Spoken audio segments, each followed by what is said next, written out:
Léa, ouvrez votre cœur maintenant et adressez-nous votre lettre à la méditation. Oui, Isabelle. Donc j'ai écrit une lettre à la méditation. Chère méditation, je t'écris cette lettre que tu liras certainement entre 2 exercices de respiration. Et j'espère que tu resteras zen ainsi que tout le monde sur ce plateau, notamment en cas de jeu de mots impromptu. Chère méditation, pour beaucoup, donc, tu consistes à ne rien faire. Et c'est évidemment faux, car on ne peut pas considérer, par exemple, que François Hollande ait passé 5 ans à méditer. Ta base, chère méditation, c'est de ne penser à rien, à ne pas confondre avec ne rien penser. Sinon, les ch'tis à Mykonos et Haute Marseille à Cancun seraient les rois de la méditation. Non, toi, chère méditation, tu consistes à se concentrer tout entier sur quelque chose. Alors, l'objet de la concentration peut être la respiration. Et ce qui est super dans ce cas, c'est que ça évite des accidents bêtes, de type mort par asphyxie. Mais tu peux aussi consister à se concentrer sur une partie spécifique du corps. Voilà, d'où le fait que finalement Patrick Bruel est un sacré maître du zen, puisqu'il aurait demandé apparemment aux masseuses de se concentrer juste sur une partie spécifique de son anatomie. Il aurait, au professionnel. Enfin, chère méditation, on peut atteindre en se répétant une phrase ou un mot appelé mantra.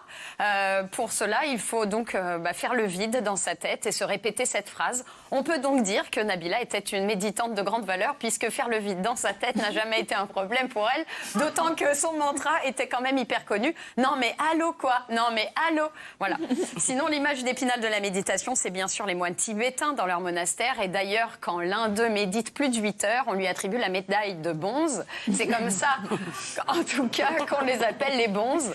Et comment dire, comme ces moines zen se noient dans la méditation, quand c'est le cas, il paraît que parfois il leur arrive de couler littéralement. Et on sait ô combien c'est douloureux de couler. Oh non, non, restez zen, c'est ça aussi apprendre à méditer.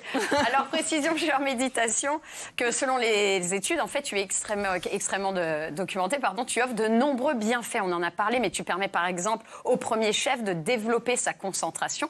Je propose donc en urgence de former à la méditation tous les douaniers de l'aéroport de Glasgow, parce qu'il faut quand même pas être hyper concentré pour confondre un meurtrier nantais en cavale avec un portugais à 9 doigts, 10 ans et 20 kilos de plus. Et de notre côté, nous aussi, on devrait peut-être apprendre à méditer un poil plus avant de s'exciter comme des malades. Moi, j'ai jamais reçu autant de tweets et de textos que samedi soir dernier, quand tout le monde voulait la photo de Dupont de Ligonnès.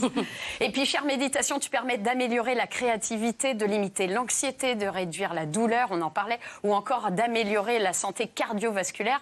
Néanmoins, je n'ai pas lu que tu améliorais la circulation, ce qui est bien dommage parce que je t'aurais, le cas échéant, chaudement recommandé à Anne Hidalgo.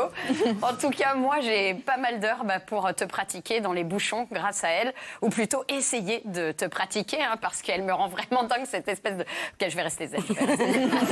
Enfin, chère méditation, tu permets de se recentrer sur soi dans nos sociétés hyper connectées, dans lesquelles on est accro au portable. Moi, par exemple, depuis que je médite, je suis beaucoup moins sur mon téléphone. Et c'est vrai que c'est hyper pratique, mais tout ça parce que j'ai téléchargé, comme tu disais, la petite application Petit Bambou. Et bon, ok, c'est pas gagné. En tout cas, dans mon cas, chère méditation, tu as parfaitement bien fonctionné grâce à mon nouveau mantra. Voilà, celui-ci.